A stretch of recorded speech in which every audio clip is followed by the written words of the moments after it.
Paranormal in Pennsylvania may discuss topics such as suicide, murder, and other potentially upsetting things. Listener discretion is advised. Hello, and welcome to Paranormal in Pennsylvania, where we discuss history and haunts. Today's story takes us to an abandoned lace factory. I'm Sarah. I'm David. Let's get into it.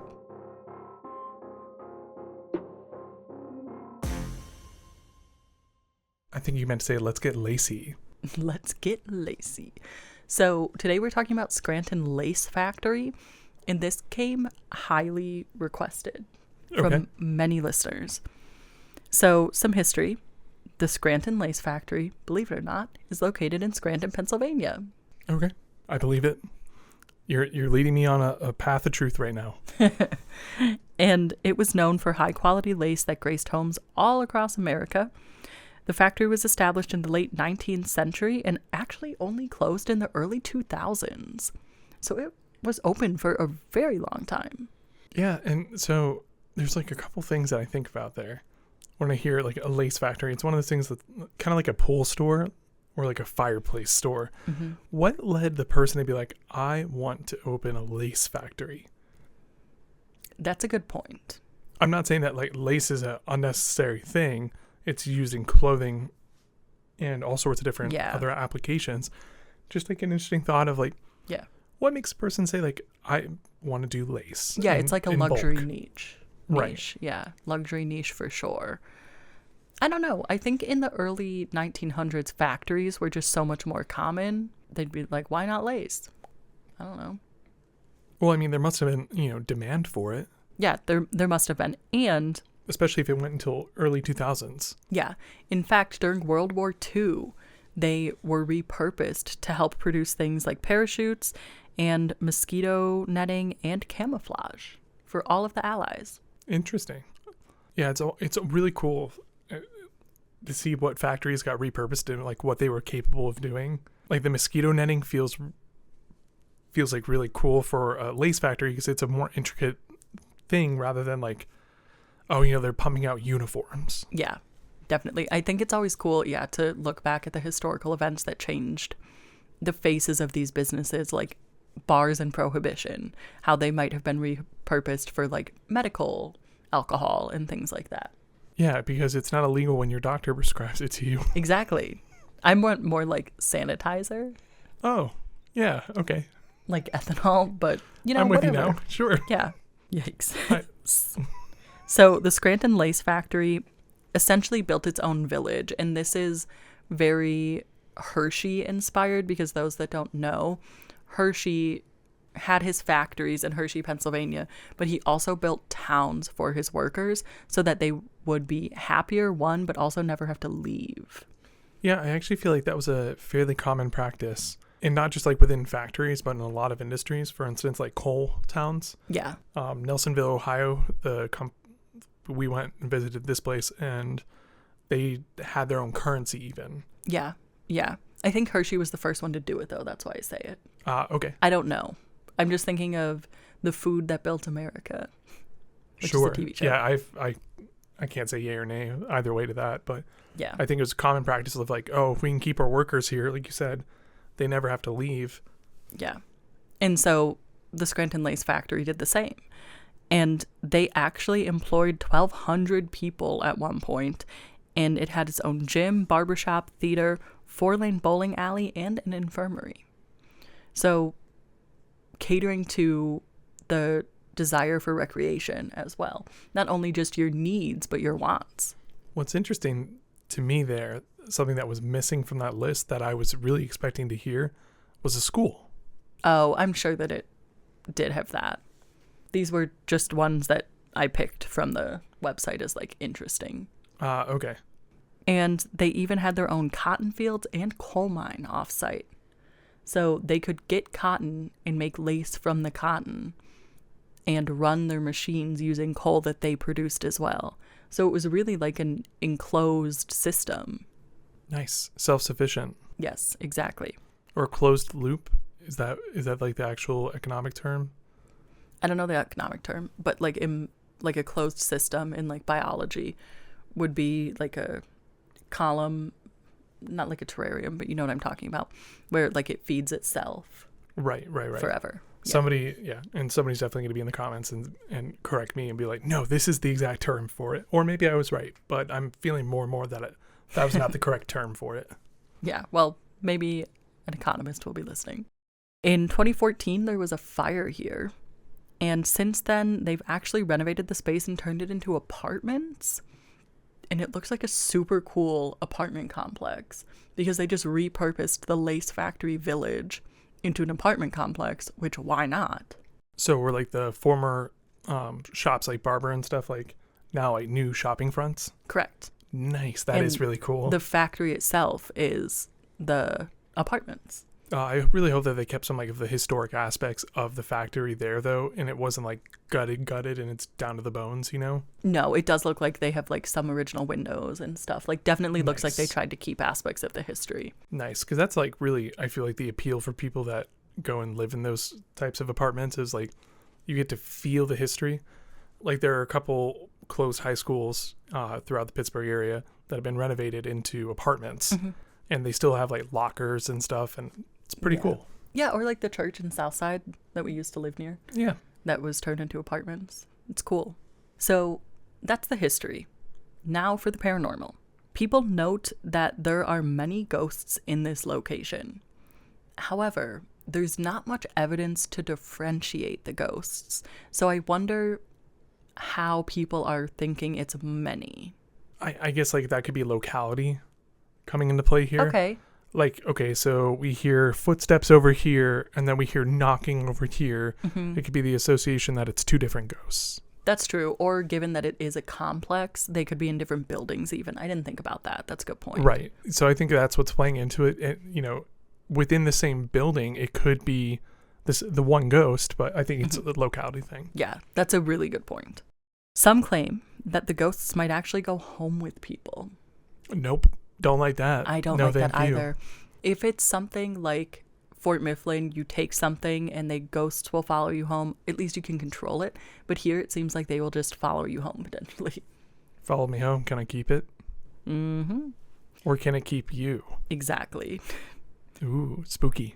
Paranormal investigators have conducted many explorations of the factory, documenting strange noises, shadow figures, and objects moving on their own. And this is back before it was an apartment complex. Sure. I mean, it was a lace factory back before probably regulations were a thing. I don't know if there are any documented deaths on site or like workplace incidents.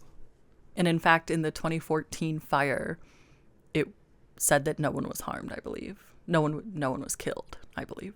Okay. I would suspect that, or hope, at least like modern, you wouldn't see death from the fire.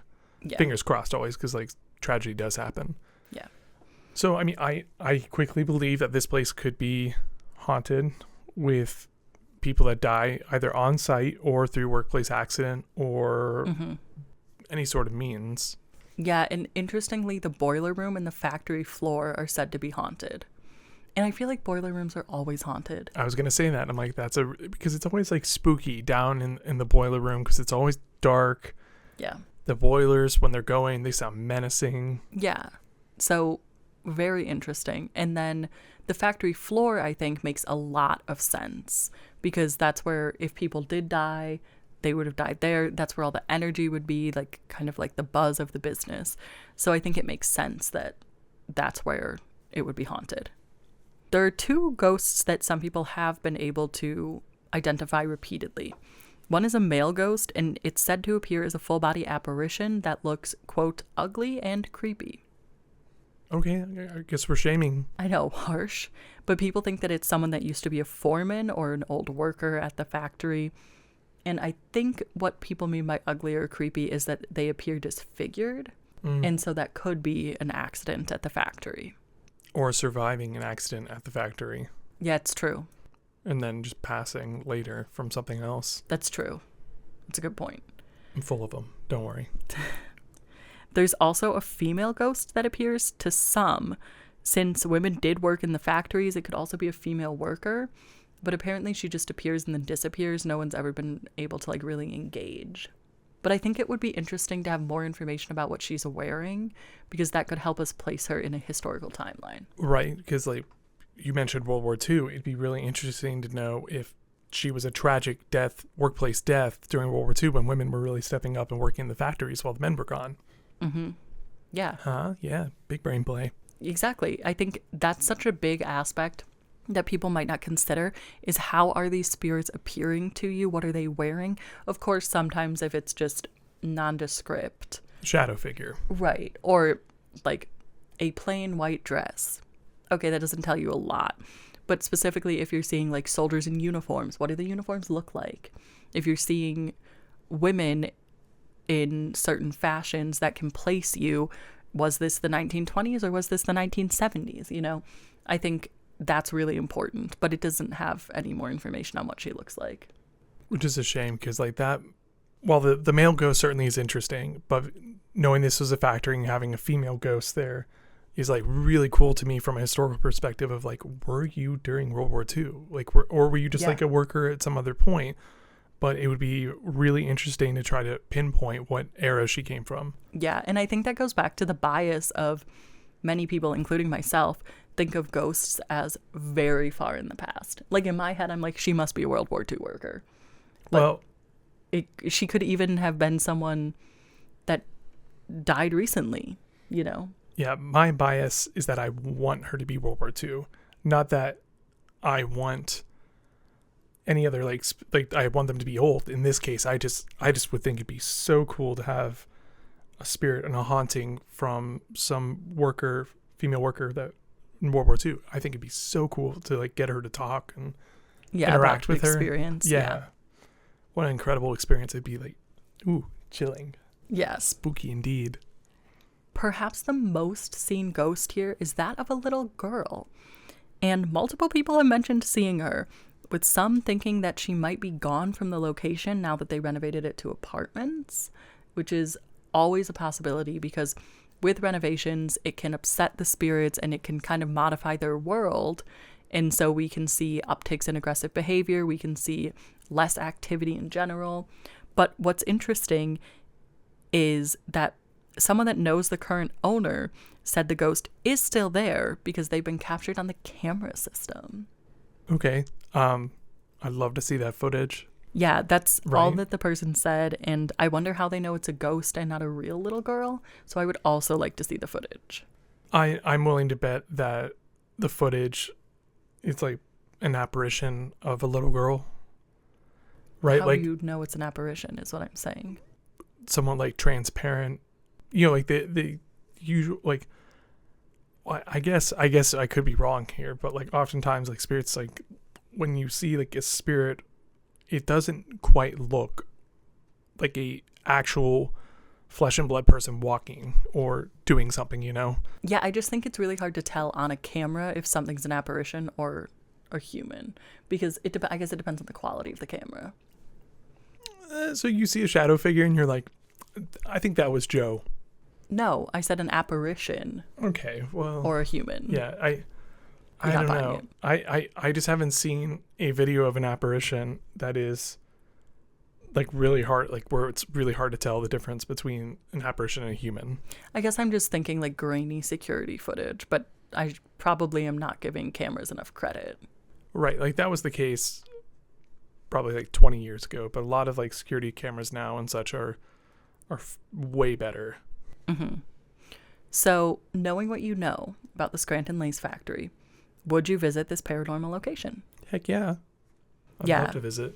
Yeah, I think it's honestly overall just a creepy place. It doesn't even seem like it's that haunted. Really? I don't know if I viewed it as creepy at all. I think it's like really historic.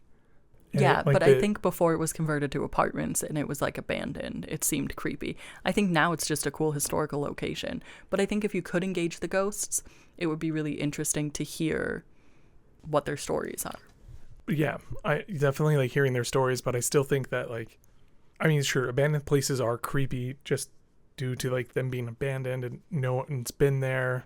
So like there's always that question mark of what is there with you. Mm-hmm. Versus like an inhabited place, you're like, okay, so there's a list in your mind of things that you will potentially encounter. That's true. When you're in an abandoned place, there's unknowns. It's the unknowns that make it creepy. Yeah. So would you visit, and do you have any stipulations? No stipulations. I'd visit. You'd sleep there overnight? Absolutely. Well, I guess now that it's apartments. Right. Even more so. Right. And I would really hope to be able to interact with the female spirit and trying to like learn like where she came from or who is she. Well, that's how I feel about the little girl. Yeah, you can take the little girl and I'll talk to the female spirit. Perfect division of Erica work. can talk to the creepy man. Good. Great division of labor. I love it. I think that was the best division we could possibly do. Yeah.